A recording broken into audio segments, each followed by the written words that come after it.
Okay. Thanks, Roger. Welcome Thanks, Roger. to our distinguished body of people. This is John McAllister. We will be calling the Council Neighborhood Committee meeting to order today at 7 o'clock on April the 30th. And I would like to announce that this meeting will be conducted in accordance with the State of California Executive Order N-29-20, dated March 17th, 2020. All members of the Council Neighborhood Committee are participating in this meeting by video conference with no physical meeting location. Members of the public wishing to observe the meeting live may do so at mountainview.legistar.com and on YouTube at mountainview.gov/YouTube. As noted on the meeting agenda, members of the public may provide oral communication comments during the public comment period for an item by signing up at the mountainview.gov/CNC_speakers. Any emails and voicemail messages received by 5 p.m. Wednesday, April 29th were forwarded to the Council Neighborhood Committee. Emails received after 5 p.m. and prior to the close of the public comment period for the agenda item will be read into the record by staff. And any voicemail messages received will be played by staff. All votes will be taken by roll call vote. Now I will ask staff to proceed with the roll call. Okay, for the purposes of roll call, committee and staff, please respond when I call your name. Councilmember Lucas Ramirez. I see him present. Mayor Can you Margaret hear me now? Abicoga. Here. Committee Chair John McAllister. I am here. Okay. Perfect. And staff, Housing and Neighborhood Services Manager Tim Wong. Here. Assistant Planner Anna Salvador. Here. And Secretary Lisa Roach, I'm here. Thank you, Chair McAllister. Okay. We will now go to the minutes for approval. Minutes for the February 25th, 2020 meeting have been delivered to the committee members and copies posted on the City Hall bulletin board. If there are no corrections or additions, the motion will be in order to approve these minutes. Does any member of the committee have comments or questions on the minutes? I see nodding no. Would any member of the public on the line like to provide comments on an item on the minutes? If so, please check the raised hand button in Zoom or press 9 on your phone. No one's raising their hand. Okay. Do we have anybody on phone? Oh, No? Okay. we do have a hand raised.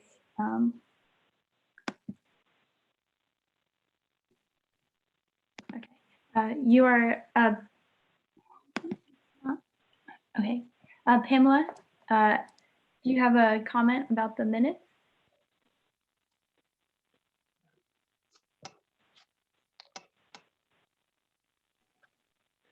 Pamela, would you like to make any comments or pull any items on the minutes? No.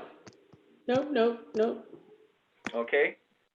Then, okay, we have. Oh, I'm so sorry. No, I didn't mean to say that. So no, I had no questions. Okay, thank you.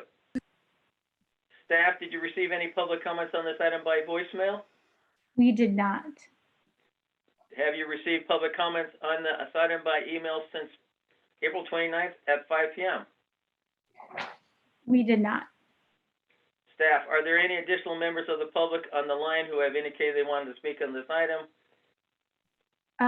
It looks like Councilmember Ramirez is raising his hand, but otherwise, no.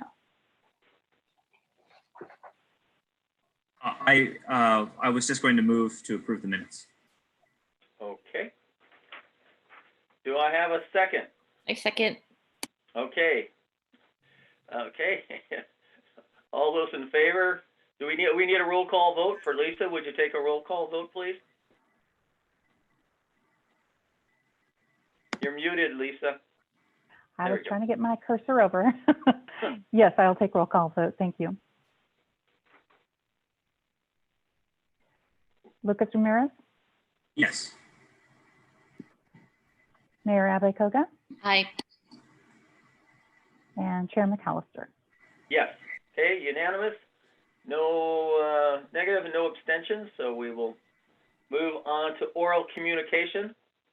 This portion of the meeting is reserved for persons wishing to address the committee on any matter not on the agenda. Speakers are allowed to speak on any topic for up to 3 minutes during this section. State law prohibits the committee from acting on non-agenda items. Would any member of the public on the line like to provide comments on non-agenda items? If so, please check the raised hand button on Zoom or press 9 on your phone. So staff, do you see any received public comments on this one? No, at this time, there are no public comments. Okay, so you have not received by voice or email since 29th at 5? No. None, okay. Are there any additional members of the public online who have indicated they want to speak on this item? No, not at this time. Okay, we will close public comment and go on to item 5, which says unfinished business. There is none. So we will go to item 6, new business. 6.1, 2020 neighborhood grant applications. I believe there's a staff presentation. Yes, there is. Let me just go ahead and share my screen.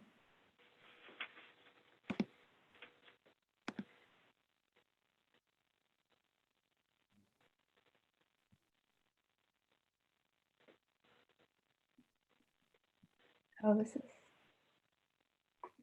Can you see the presentation? Just want to make sure before I get Yeah. started.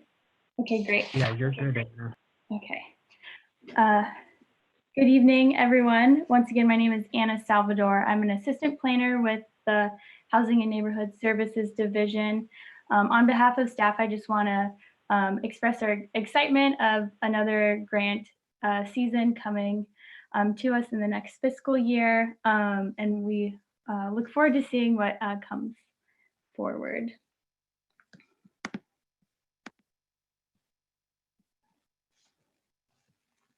Oh, it's not. Doesn't like, oh, there it goes. Okay. So just the Neighborhood Grants Program was established to help support activities that grow new neighborhood associations, as well as bring together neighbors in existing neighborhood groups.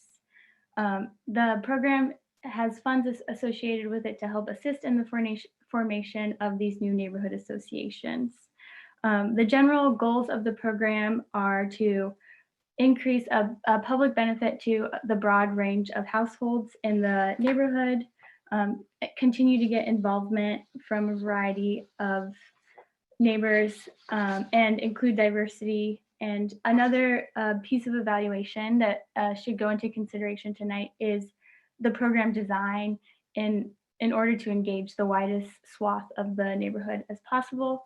The neighborhood grant amount is a maximum of $6 per household, up to a total of $2,000 per neighborhood association or group. There's also a $100 bonus for first-time applicants, and the overall budget for the program is $30,000. This year, we received a total of 20 neighborhood grant applications. 2 of the applications were deemed ineligible, and I'll go into a little more detail about that on the next slide. But of the 18 that were eligible, it was the same groups that had applied last year. So it's the same exact groups that applied in the previous year. Of the eligible groups that applied, there was a total request of $31,169, which is an oversubscription of $1,169. So one of the groups, which is the Gamella Neighborhood Association, demonstrated a budget of $977 as part of their application, but did request a full amount of $2,000. And then 5 of the groups that applied also requested more money than they were eligible for based on the $6 per household calculation. The 2 applications that were deemed ineligible one was received from the Sunset Estates neighborhood, and it was received past the application deadline, so we were unable to include it in our analysis. And the second was received from the Ring Source Shoreline Search Group. So in 2014, it was deemed that CERT supplies and equipment were an ineligible use of neighborhood grant funds, as there's a separate city grant program specifically for CERT programs. So both of these groups have been notified that their applications were ineligible, so they are not included in our overall staff recommendation for distribution of funds. So I'll just quickly go through this table over the next few slides. It lists each neighborhood association, a brief description of the grant proposal that they provided, as well as the amount that they've requested versus what staff is recommending. Primarily, the major difference in the amount requested versus amount recommended columns is with those 5 groups that we've identified requested more funds than they were eligible for the $6 per household. And also would like to draw attention to Gamela, which, like I mentioned on a previous slide, they requested the full amount of $2,000, but only demonstrated a budget of $977. So we have adjusted our recommendation based on the maximum we were able to provide them, while maxing out the other groups based on their applications as well. So the amounts were adjusted for the Blossom Valley Neighborhood Association and the Dutch Haven Neighborhood Association, for that reason that I mentioned, that their request was over the eligible amount. In a similar sense, Martin's Carmelita Neighborhood Association requested $1,000, and staff is recommending $618 based on that $6 per household minimum, or excuse me, maximum. And the Northwestman Neighborhood Association requested more than the maximum cap of $2,000. All of these neighborhood groups on this slide, Rexon Manor, Santiago Villa, Shoreline West, and Slater, were eligible for the full $2,000, and staff is recommending that they receive the full amount based on the application and the budgets that they presented. And then the last 4 groups here, once again, a similar situation with Springer Meadows, that they requested more than they were eligible for, but otherwise staff is recommending for St. Francis, Varsity Park, and Wagon Wheel the full amounts of $2,000 for each neighborhood group. So based on the adjustments that staff made, the total recommended amount is the maximum budget of $30,000 for this coming fiscal year. So staff's recommendation is to approve the grant amounts as recommended in the tables that we presented. The other aspect of the staff report that was provided for you that we just briefly want to go over is regarding the current grant cycle, so the 2019-2020 fiscal year grant cycle. So in this cycle, there was a total of 18 neighborhood grant groups, as I've mentioned before, and the total awarded budget was $30,000. We have received a number of inquiries due to groups having to cancel their events or postpone them due to the shelter-in-place order.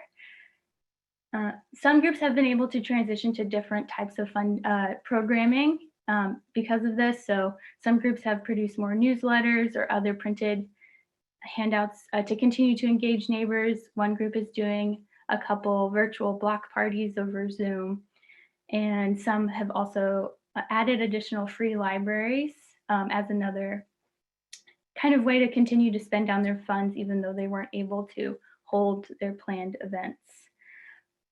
With these inquiries, staff also kind of wanted to look at which groups had expended their funds or were close to expending their funds for the fiscal year, and how many groups still had a significant amount of funds left over that they most likely were going to be unable to spend in the next few months going into the end of the fiscal year. So over the next couple of slides kind of goes over the remaining balance for each group for this current fiscal year. There are a number of groups that have the full amount unexpended, and only, I think, one group on this first slide, Questa Park, has spent their entire amount for this current fiscal year. Staff continues to process reimbursements as we receive them. So as neighborhood groups continue to think of other ways to spend down their funds that are within the guidelines, we continue to process them. So some of these amounts may still continue to go down as the fiscal year comes to an end. Overall, though, the total remaining balance of unexpended funds for this current fiscal year is $19,970. At this time, staff is just looking to the committee to provide feedback and direction regarding the unexpended funds for this current grant cycle, and whether there are ways that we could recommend to groups to either further spend down their funds or other ways we could utilize those funds moving forward. So this ends staff's presentation, and I'll turn it back to the chair for committee questions and comments.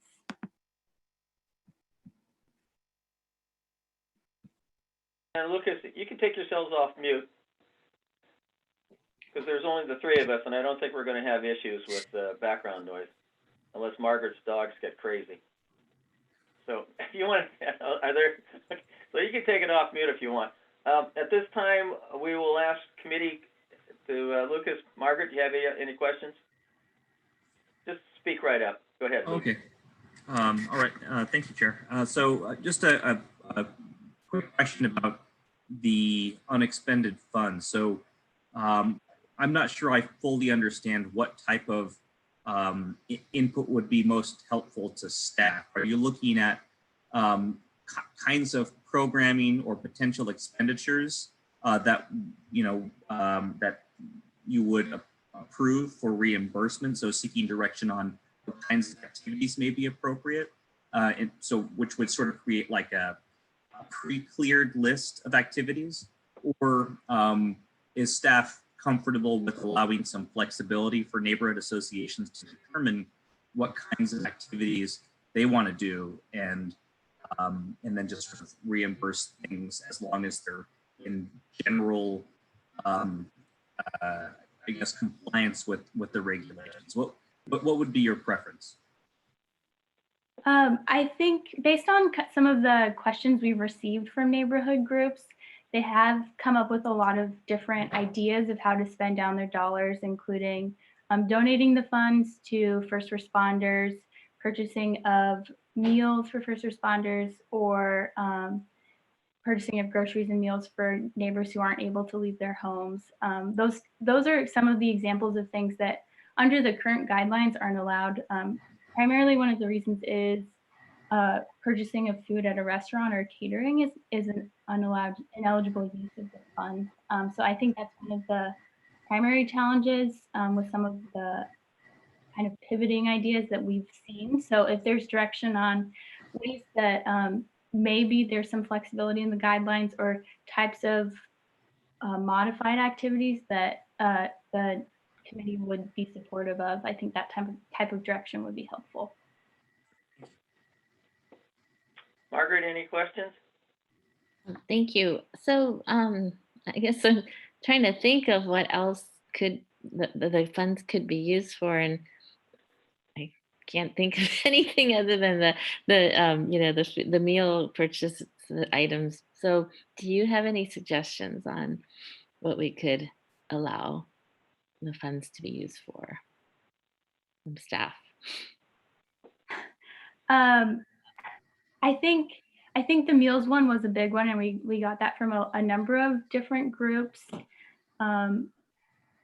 So I think that is one. I think the kind of primary feedback I've been giving groups is really the intent of the program is to serve as many neighbors as possible or engage as many neighbors as possible. So if they can think of activities or ways of that catered food can still engage the neighborhood in that activity, those types of things, I think, is kind of what we were hoping for, I guess. So does that include groceries for seniors? So I think with that one, because it's benefiting a single household rather than the The broader neighborhood, I think that was the primary concern with that type of activity. Okay. All right. Thank you. And Okay, just so- oh, sorry, not to cut. You're on mute, Tim. Steph was thinking of it. How's this now? We can hear you. Staff was also thinking that a number of these activities were COVID-19 impact related, if you will.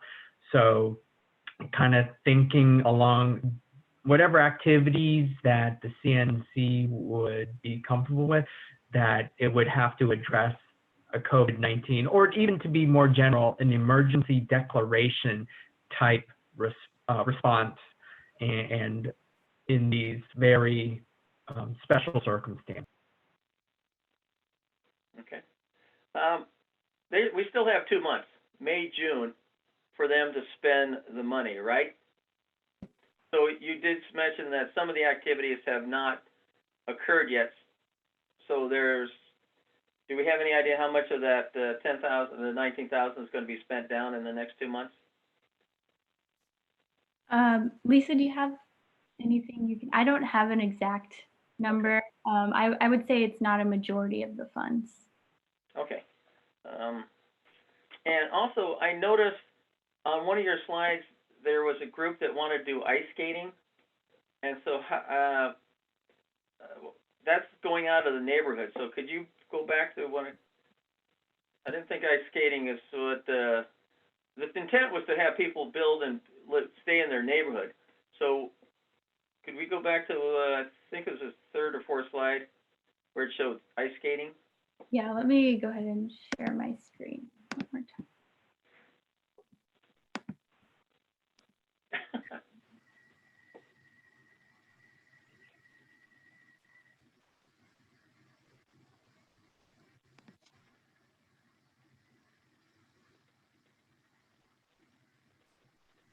There it is. The Oh. North Wisman. Yeah. Okay. Okay. Let me just, if I can recall, and I don't have their application in front of me at this moment, I believe it was one of those where they're doing it in the park in the neighborhood, so they're not going outside. Okay. But I can confirm that for you. Okay. Yeah, please do. And the intent was to keep activities in the neighborhood. So, with 2 months to go, people, you were talking about doing something for first responders. Well, could they do a potluck and prepare meals as a community, and then give it to the various organizations versus catering meals, which are not allowed? And anybody said, hey, let's throw a potluck and then contribute the food to whoever? Yes, that would be an allowed use of Right. And had anybody talked about trying to improve their communication with their neighbors, either through a newsletter that they could be more enhanced for using their funds, setting up some social accounts? Yes, so some of the groups are using their funds for Zoom membership. Others are beefing up their websites and also doing a couple more newsletters than they had planned originally, so to continue communication during this time. Okay. So I don't want to get into comments on this point. Those, and the one that Sunset, where is Sunset? Where are they located? Their neighborhood? Sylvan Park area. It's the mobile home park community. Oh, okay. So, well, they're starting to, okay. And how late were they? We received their application this last weekend, so it was a couple weeks after the deadline. Okay. Would this have been their first time? Yes. Okay. And if we wanted to but we don't know what exactly the ending balance is, because there's still 2 months to go, and we're encouraging them to be creative, or, I mean, do more than one thing or so. Would it be a better time to discuss after the quarter ends, or the fiscal year end, and see how much actually dollars we have left before we start trying to make a decision on how to use it? Just encourage people to do community events? I think the challenge with that, based on the way that the grant agreements work, is that they end at the fiscal year. So I don't know if we would be able to extend those funds into the next fiscal year. Well, but okay, but I'm saying right now there's a lot of money there, but we really don't know the true amount until July. Is that, okay, so we have a better accounting in July. That's what okay. Yes, that's correct. I wanted to find that out. Okay, any other questions from the members? Okay, Lucas says no. Margaret is still want to mute herself. Okay, so I will then go, would any member of the public on the line like to provide comments on this item? If so, please check the raise hand button in Zoom or press 9 on your phone. Oh, we do have a public comment request from Pamela. Okay, Let me unmute her. is that for Pamela? Mm-hmm. Okay. Pamela, Anna, have you unmuted Okay, her? there we go. Sorry about that. Yes, so I am a part of Gemello neighborhood, and that's no problem at all, limiting the amount of money that you're going to give us approved for next year, because we don't use all of our money. However, one thing that we have decided, we weren't able to do our Easter egg hunt, of course, that was canceled. But we have decided that we want to do a website for the neighborhood. And we have people, of course, who are techies, and some people who even have gotten some domain names for us, like gemello.com, et cetera, et cetera. So we're actually working on that right now. If there are any funds that we need to be able to fund this, even though I don't have it on last year's or on this year's, because it's a relatively new thing with this COVID thing going on. And we want a way to talk to our entire neighborhood. Is there any way I can use those extra funds or next year's funds to actually build up a website for our neighborhood for Gemello? Okay, that's something we can discuss. But those are both website white pages are allowable. Have you used all your funds for this year, Pamela? You're cutting out on me. I'm sorry. So what was your comment? Did you use all your funds this year? No, because we had to cancel our Easter egg hunt. So no, we have funds. So you have available funds to use right now for your webpage? Yes. Okay. Okay. So, okay. Any other public comments do we have, Anna? There are no other public comment requests. Okay, then I'll bring it back to my distinguished colleagues and open it up for discussion or comments. Lucas, you look engaged. You ready to The mayor start? had her hand up first. Well, Margaret's still Go on ahead. mute. Okay. That's okay, Councilmember Ramirez. Please go ahead. Okay, I don't have a lot of input to provide, so I support the staff recommendation. I think on the unexpended funds, I think, the only broad parameters I would want to impose, for lack of a better word, I think the primary intention of the funding is for community building and for engaging residents within the neighborhood association. So I like the idea of providing services or food for first responders. as long as there's a way, as long as it's done in such a way that it's engaging residents in the neighborhood association. So, you know, a contribution to CSA sounds good, but if it's just a contribution to CSA, it doesn't really meet the intention of the funding. You know, big picture, you know, allowing a lot of flexibility, I think is appropriate, just given the circumstances. We're going to have to be very creative in how we approach the use of this funding, but you know, I'd like to keep it, you know, as Chair McAllister had said, within the neighborhood association to the greatest extent possible, and you know, where you can maximize participation of neighbors and make sure that you know, we're providing some level of social interaction, particularly in this time when social interaction is very difficult. If I were to provide something a little more prescriptive, you know, in direction, it would be, you know, I like the idea of COVID response generally.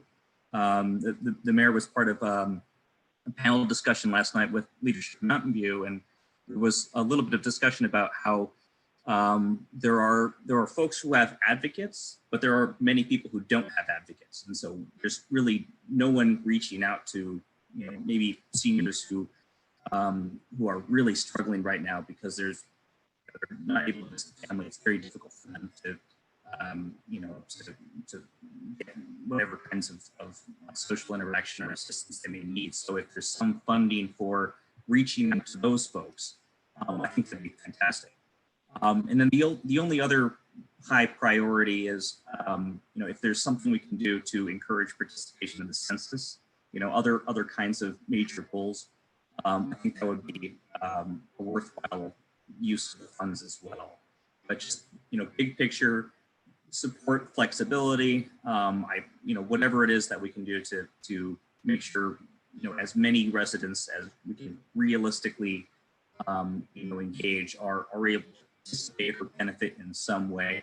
And I don't mind, you know, providing contributions for, you know, for first responders or for CSA. But if it's part of something that helps, you know, neighbors stay in touch and build community, that would be the highest priority for me. Thank you. Okay. Mayor, your comments? Thank you. I agree. I support staff's recommendation for the allotments for the next fiscal year. In regards to the remaining balances for this fiscal year, I was going to actually suggest that we give more flexibility with time if we can, and allow them an extra year so they can just add on whatever's remaining to the upcoming grant, and they can have the entire amount and just give them up till, is it 2021, June 30th, 2021, to expend funds for the both years. I support, you know, any activities that are related to COVID-19, but I do agree that they should be community building within the neighborhood. You know, these aren't funds really for donating to organizations. We have other funds for that. So as long as it's not like a donation type of activity, like just donating the funds to an organization, and there is some kind of community building activity involved, you know, I think that's absolutely fine. But I actually, looking at the description of, you know, in the applications, there's some really, I think, some neat, you know, ideas like the the little free libraries website newsletter. So I think from, you know, some neighborhood or associations can get ideas from other neighborhood associations, and probably be able to expend the funds within the guidelines. So I would just suggest that, yeah, they, you know, look at the list of what's been proposed and see if there's some activities that they can engage in, like the garden kits. I think I saw somewhere, that's a nice one. I mean, even if you can't do like, you know, get together, actual physical get togethers, if you wanted to do a Zoom party and, you know, provide, I don't know, ice cream or something for the folks to pick up, and then they can eat it together. Yeah, I don't want to get into Friday night, drinks, but yeah, if there's something like that, I think that would work. So yeah, I would just say maybe we can give them an extra year to expend the funds with whatever they're getting for the following fiscal year. Thanks. I too support the allocation of the funding. I do want to stay with the intent of our funds because it's council makes that decision. So anything that does generate more fellowship in the neighborhood, I would support that. Even if they have extra unfunds, go out and make shirts. Say, hey, I support Mountain View, and Old Mountain View supports Mountain View with some shirts or something like that. Or, we do have some old leftover firefighters K5 shirts that could be sold too, but I don't know that would be building community. But yeah, anything that stays within the community. I just have a concern about, I don't mind rolling some money over because we don't know what's going to, well, I know next year we're going to be in a much more difficult situation. But I know that my experience with, we had a PTA, and our PTA was able to generate a lot of funds, but all of a sudden, the amount of funds exceeded any common sense project. People were starting to go, this and that, and it just sort of seemed to be just, well, whatever, we'll throw something out there to spend the funds. Their current bills, they have their limited time where they do their various projects, and so they already have, most of these groups already have their calendar set up, and so their activities are going there and they fund those particular categories. So I might suggest maybe looking at, because I don't want to give them a full year because that might give them a little too much craziness. I think maybe once the fiscal year is completed, then we could come back and visit it because they will have money, and that, I don't think much stuff is going to be done from October or so forth. But then again, if the school year is all messed up, maybe we could give them some extra funds to start the school year as a community. To me, that way you get the school community, the neighborhood get together a little bit and give them an extra boost of getting together since they had couldn't get together. Hey, who had said you had to do an Easter egg hunt on Easter? I mean, you could do it later on. I mean, say it's a whatever, Cinco de Mayo hunt or something. I don't know. But you could do something that, hey, you didn't do it, do it now. And so I say if we get too liberal, I mean, I think, again, this would be a great time if the neighborhood thing ends at the end of May. That it will give time maybe to say, hey, let's get, because they don't have to worry about school, and they don't have to worry about going too far. So right now, so maybe I like to see them say, hey, see what you can do in June, and then once everything's finished, then we would consider how we do the extra money. Would be my thoughts on that. Okay. Any other comments from staff or members, Lucas or Margaret?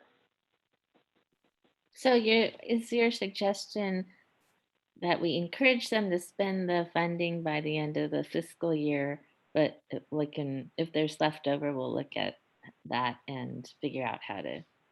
Yeah, and I would like to say, once the moratorium or the shelter at home's lifted, this could be, hey, here, we'll give you a boost now to get jump started, because everybody's going to be really, hey, let's do something.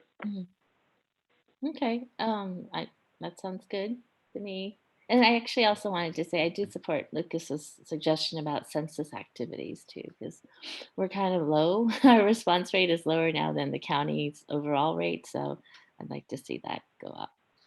Well, I think we could do that through the neighborhood newsletters, neighborhood web page. I mean, we do have some of the neighborhood groups are on one particular web mailing list, so we can assist them with that. Yep. And say here. Yep. So fill out the census and get a lollipop or something like that. I don't know. An ice cream cone. How about that? You know, that's a possibility. Ice cream socials could be a great time in June. Who knows? I saw an ice cream truck come through my neighborhood last night. Well, that's okay. So do you need a So we motion? are looking for a motion is required to approve the, okay. So, so we approve the amount. Do we, okay, so does anybody want to make a motion to approve the grant amounts? There's only two of you, so you know, don't jump at it. Is there a motion to approve the grant amounts? So moved. I'll Is there a second by chance? I'll second it. Okay. We'll get that and then, okay. Any more discussion on that? Because then we'll come back for, you got directions for some, but let's get the motion required. Any more discussion? Okay. Roll call vote, please, Lisa. Committee Member Lucas Ramirez, Yes. Mayor Abby Koga, Aye. and Committee Chair John McAllister. Yes. Okay, that passes unanimous. No abstentions, no negative. Okay. So concerning all these other comments we got, did staff get enough ideas to let's move forward with that and generate some activity? Or did we answer did we committee deliberate and action on the mountain? So the other, the unfunded money. I think I have a general sense, so it's really encouraging the groups to spend down the money. There's some flexibility as long as whatever they're proposing is engaging as many neighbors as possible. And then we will, once the fiscal year is over, we as staff can provide the committee kind of a summary of what the remaining funds are. Is that okay if it's over email, just that update, and then we can kind of decide how to proceed from there? Yeah, I think that would work. I think I see 3 bobbleheads nodding. Is that enough direction for staff? I think with that, then yes, that would be enough direction for us to move forward at this time. Okay. We'll go to item 7, committee staff comments, questions, committee reports.